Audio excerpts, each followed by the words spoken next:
People use Windows 8 all over the world.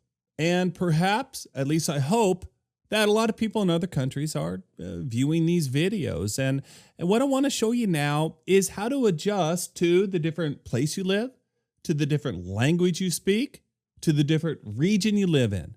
And you might have guessed it, it's right here under clock, language, and region. So let's take a look at this.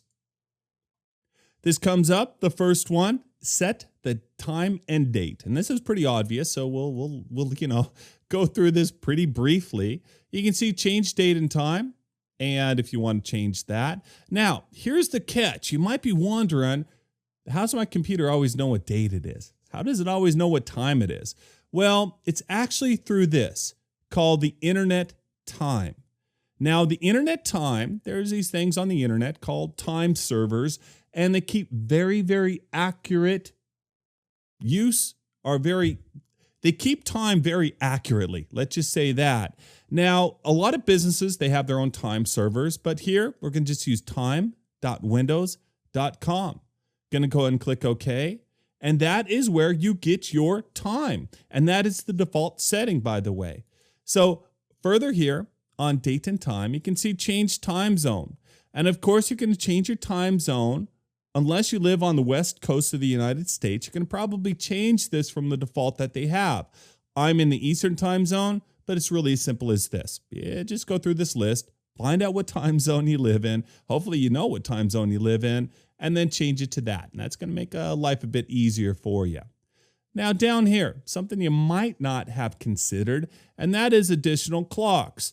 Let's say that you have to do a lot of business in London. So we'll go ahead and choose London here. I'm going to type in London.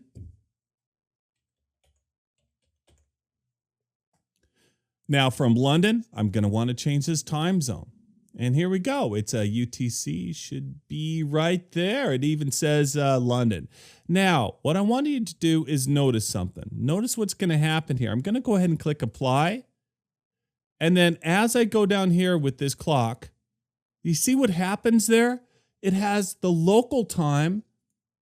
It has the local time, and it has the time in London. Now, I could easily add 5, but that gets a little confusing, especially since, the 12 business, and it just doesn't go from 10 up there. And I get a little confused and sometimes frightened about what time it is in London. Well, with here, you can display all these different clocks, and everything's kind of set for you with that. I'm going to take this clock out. I'm going to click apply, and then notice the clock's gone. So you can add another clock to it. I'm going to click OK. Now, languages. You notice that I have here English. Now, what if you wanted to change that? What if you had a multilingual family or different reasons to do it? It's right here. Add an input method. I'm going to click on there, and there you go. As I scroll down, what you're going to see is a lot of different input methods. It's pretty much going to have you covered mostly for just about anything you do. And there's Lithuanian, my heritage right there. So I can preview that. And then what you're going to see is these characters up here that don't normally appear in the English language. So how do you write them?